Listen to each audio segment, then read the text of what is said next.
ہم محبت رسول کا ڈھڈورا پیٹ رہے تھے، جس نبی نے اپنی ذات سے کبھی کسی کو تکلیف نہیں پہنچائی، اس نبی کی محبت کے نام پر آج ہم سڑکوں کو جام کر رہے تھے۔ کتنے مریض بیچارے پھنسے تھے، کتنی ایمبولینس پھنسی تھی، لیکن مسلمان اپنے جشن منانے میں بزی ہے۔ نبی کی محبت میں جلوس منانے اور جشن منانے والے مسلمانوں کو کوئی یہ کیوں نہیں بتاتا کہ جس نبی سے تم محبت کا دعویٰ کرتے ہو، اس نبی کو اپنی جان سے بھی زیادہ پیاری ایک چیز تھی، نماز۔ وہ نبی نماز سے اتنی محبت کرتے تھے، اتنی محبت کرتے تھے، اللہ کے نبی کہا کرتے تھے جعلت قرۃ عینی فی الصلاۃ، نماز میری آنکھوں کی ٹھنڈک ہے۔ نماز کا ٹائم ہوتا تھا، اللہ کے پیارے نبی حضرت بلال سے کہتے تھے یا بلال ارحنا بالصلاۃ، اے بلال جلدی سے اذان دے دو، محمد کو سکون پہنچا دو، نماز کے ذریعے میرے دل کو سکون پہنچا دو۔ اللہ کے نبی کو نماز کے ذریعے سکون ملا کرتا تھا۔ اپنے آخری ٹائم بھی اللہ کے پیارے نبی اپنی امت کو یہ وصیت کر کے گئے تھے الصلاۃ الصلاۃ وما ملکت ایمانکم، او لوگو نماز کی پابندی کرنا، او لوگو نماز کا خیال کرنا، نماز کو مت چھوڑنا، اپنے غلاموں کا خیال رکھنا، اپنے نوکروں کا خیال رکھنا اور نماز کا خیال رکھنا۔ نماز کوئی معمولی عبادت نہیں ہے میرے بھائی۔ روزہ زمین پر فرض ہوا، زکوٰۃ زمین پر فرض ہوئی، حج زمین پر فرض ہوا، نماز آسمان پر فرض ہوئی۔ نماز کا حکم آسمان پر دیا گیا۔ اس میں اشارہ ہے اس بات کی طرف کہ اے مومن، اگر تو اللہ والا بننا چاہتا ہے، تو اللہ کے اونچا مقام پانا چاہتا ہے، تو نماز کی پابندی کر۔ تو بغیر نماز کے اللہ والا نہیں بن سکتا۔ مسجد تو بنا لی شب بھر میں ایمان کی حرارت والوں نے، من اپنا پرانا پاپی تھا برسوں میں نمازی بن نہ سکا۔ یہ امت نماز سے بھی دور ہے، یہ امت اپنے نبی کی سنت سے بھی دور ہے۔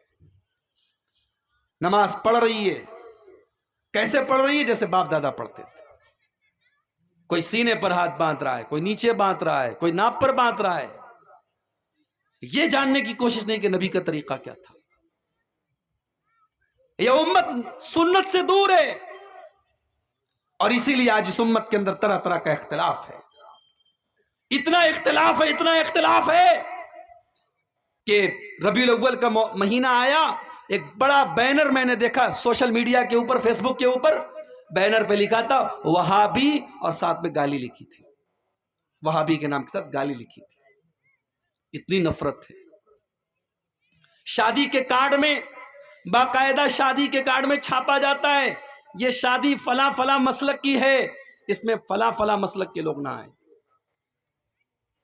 ایک شادی کا ویڈیو آیا میرے بنارس شہر کا کہ شادی ہو رہی ہے، بارات نکل رہی ہے، اور بارات میں اعلان ہو رہا ہے لاؤڈ اسپیکر میں کہ اس بارات میں جتنے وہابی ہیں اور جتنے دیوبندی ہیں وہ چلے جائیں، ورنہ ان کو مار کے بھگایا جائے۔ کتنی مسجدیں ہیں، مسجدوں کے باہر لکھا ہوا ہے یہ مسجد فلاں فلاں مسلک کی ہے، اس میں فلاں فلاں مسلک کے لوگ نہ آئے۔ کیا میرے نبی کی تعلیم ہے؟ میرے نبی کی یہ تعلیم نہیں ہو سکتی۔ میرے نبی کا حال تو یہ کہ مسجد میں ایک دیہاتی آتا ہے، ایک عرابی آتا ہے، اور جہاں پر نماز پڑھی جاتی ہے وہاں پر وہ کھڑا ہو کر کے پیشاب کرنے لگتا ہے۔ صحابہ کرام اس کو مارنے کے لیے دوڑتے ہیں۔ اللہ کے نبی اپنے صحابہ سے کہتے ہیں لا تضربوا، رک جاؤ، اسے پیشاب کر لینے دو۔ اگر تم اس کو روکنے کی کوشش کرو گے وہ ادھر ادھر جائے گا اور پیشاب اور پھیل جائے گی، اس کو پیشاب کر لینے دو، اس کو مت روکو۔ جب وہ پیشاب کر چکا، اللہ کے نبی نے اپنے پاس بلایا، بڑے پریم سے کہا، بڑی محبت سے کہا، بڑے پیار سے کہا ان هذه المساجد لا تصلح لهذا، میرے بھائی یہ مسجد ہے، یہ پیشاب کرنے کی جگہ نہیں ہے، یہ گندگی کرنے کی جگہ نہیں ہے، انما هي لذکر اللہ والصلاۃ، مسجد تو اللہ کا ذکر کرنے کی جگہ ہے، مسجد تو نماز پڑھنے کی جگہ ہے، میرے بھائی یہ پیشاب پاخانہ کرنے کی جگہ نہیں ہے۔ دیہاتی کو بات سمجھ میں آ گئی، وہ چلا گیا۔ ابھی اللہ کے نبی نے اتنے پر بس نہیں کیا، پانی کا بکٹ منگایا، پانی کی بالٹی منگائی، پیشاب کو صاف کروایا، اور جب پیشاب صاف کر دی گئی آپ نے اپنے صحابہ کو بلایا اور کہا کہ اے میرے صحابہ، جب وہ پیشاب کر رہا تھا تم اتنے جذبات میں کیوں آ گئے تھے؟ انما بعثتم میسرین ولم تبعثوا معسرین، اے میرے صحابہ تمہیں دنیا میں آسانی پیدا کرنے کے لیے بھیجا گیا ہے، تمہیں پریشانی پیدا کرنے کے لیے نہیں بھیجا گیا ہے۔ تمہارا کام دنیا میں آسانی پیدا کرنا ہے، تمہارا کام دنیا میں پریشانی پیدا کرنا نہیں ہے۔ یہ مسلمان کی، یہ نبی کی تعلیم یہ ہے میرے بھائی۔ آج نبی کا چاہنے والا مسلکوں کے نام پر بٹا ہوا ہے۔ کیوں بٹا ہے؟ کیونکہ ہم نے اللہ کی رسی کو چھوڑ دیا ہے۔ وَاعْتَصِمُوا بِحَبْلِ اللَّهِ جَمِيعًا، اے مسلمانوں تم اللہ کی رسی کو مل کر کے تھام لو، وَلَا تَفَرَّقُوا، اور آپس میں فرقوں میں نہ بٹو، وَاذْكُرُوا نِعْمَتَ اللَّهِ عَلَيْكُمْ إِذْ كُنْتُمْ أَعْدَاءً، اور یاد کرو اللہ کے احسان کو جب تم ایک دوسرے کے خون کے پیاسے تھے، اللہ نے اپنے نبی کو بھیج کر کے تمہیں بھائی بھائی بنا دیا، فَأَصْبَحْتُمْ بِنِعْمَتِهِ إِخْوَانًا، اور تم اللہ کے احسان سے بھائی بھائی بن گئے۔ اسلام نے ہمیں بھائی بھائی بنایا ہے میرے بھائی۔ آپ بہار کے، میں یو پی کا ہوں، آپ کی برادری الگ ہے، میری برادری الگ ہے، لیکن آپ کے دل کا درد میرا درد ہونا چاہیے، میری تکلیف آپ کی تکلیف ہونی چاہیے۔ دنیا کے کسی کونے کے مسلمان کو اگر تکلیف پہنچے تو دنیا کے دوسرے مسلمانوں کو بھی اس تکلیف کا احساس ہونا چاہیے۔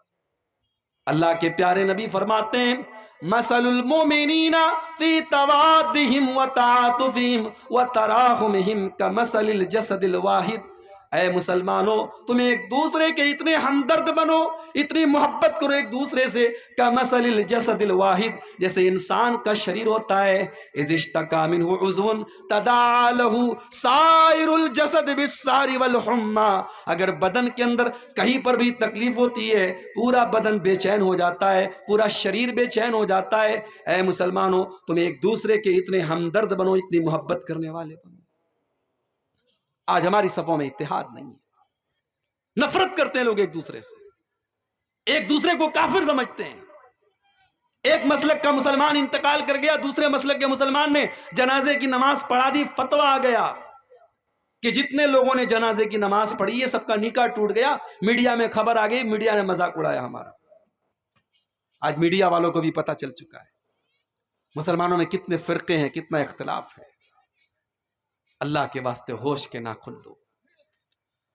آج ایک مسلک کا مسلمان گرفتار ہوتا ہے، اس کو پھنسایا جاتا ہے، اس کے خلاف سازش کی جاتی ہے، دوسرے مسلک کا مسلمان فیس بک پر تالی بجاتا ہے، مٹھائی بانٹنے کی بات کرتا ہے۔ کیوں صاحب؟ کیا آپ یہ سمجھ رہے ہیں کہ دشمن کا ٹارگٹ صرف ایک مسلک ہے؟ نہیں، دشمن کا ٹارگٹ مسلمان ہے۔ آج ایک مسلک کی باری آئی ہے، کل دوسرے کی باری آئے گی، نمبر سب کا آئے گا اگر ہم نے ہوش کے ناخن نہیں لیے۔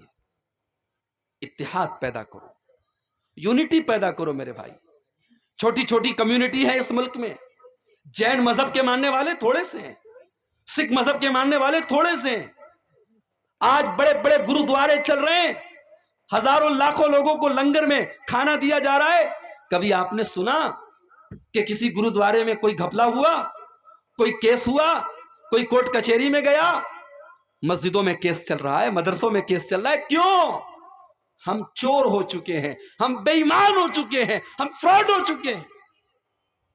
مسجدوں کے نام پہ چوری ہو رہی ہے، مدرسوں کے نام پہ چوری ہو رہی ہے، یتیم کا مال ناجائز طریقے سے کھایا جا رہا ہے، بیوہ کے نام پر آئی رقم کھائی جا رہی ہے۔ یہ امت ایسے ہی پریشان نہیں ہے میرے بھائی، بڑے مسئلے ہیں اس امت کے۔ ہم نے کیا سمجھا؟ داڑھی رکھ لی، نمازی ہو گئے، ماتھے پر سجدے کا نشان ہے، دیندار ہو گئے۔ بہت اچھی بات ہے، نماز بہت ضروری ہے، داڑھی بھی بہت ضروری ہے، سجدے کا نشان ہے، بہت اچھی بات ہے، مگر معاف کیجئے یہ ساری چیزیں کافی نہیں ہیں۔ آپ کا اخلاق کیسا ہے، آپ کا بیہیویئر کیسا ہے؟ پڑوسی کو تکلیف تو نہیں پہنچا رہے آپ؟ اللہ کے پیارے نبی اللہ کی قسم کھا کر کے 3 بار اللہ کی قسم کھا کر کے کہتے ہیں واللہ لا یومن واللہ لا یومن واللہ لا یومن، اللہ کی قسم وہ مومن نہیں، وہ مومن نہیں، وہ مومن نہیں۔ پوچھا گیا کون ہے اللہ کے نبی؟ آپ نے فرمایا من لا یامن جارہ بوائقہ، جس کا پڑوسی اس سے محفوظ نہ ہو، اس سے سرکشت نہ ہو، جو پڑوسی کو تکلیف پہنچاتا ہو۔ اخلاق آپ کا اچھا نہیں ہے تو آپ اللہ کے یہاں بچ نہیں سکتے۔ قیامت کا دن ہوگا اللہ کے ترازو پر